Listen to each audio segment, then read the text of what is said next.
চেয়ে নিচ্ছি এখন আমাদের সন্তানদের ছোটমণিদের বার্ষিক পরীক্ষার সময় আমরা ওয়াজ সবসময় শুরু হয় এই শীতের সময় যখন বাচ্চাদের পরীক্ষা শুরু হয়। এই যে রাস্তাঘাট আটকিয়ে জনগণ চলতে পারে না, রাস্তা অনেক সময় দেখা যায় যে রাস্তা একদম বন্ধই করে দিছে, চলতে পারে না।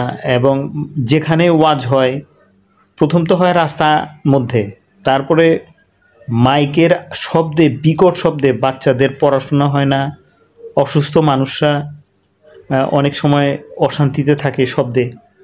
আর যেখানে ওয়াজ হয় সেখানেই শুধু মাইক থাকে না, মাইক মনে করেন তার দিয়ে দিয়ে এক এলাকার থেকে আরেক এলাকায় নিয়ে যায় মাইকরে।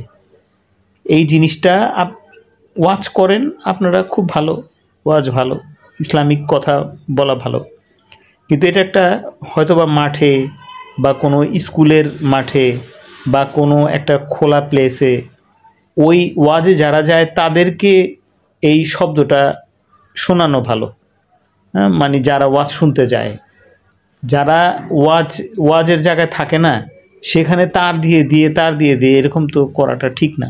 এই জিনিসটাই আমাদের জামাতের আমির বললেন যে বাচ্চাদের লেখাপড়া নষ্ট হয় এমন কাজ করা ঠিক না। দেখেন কি বলে।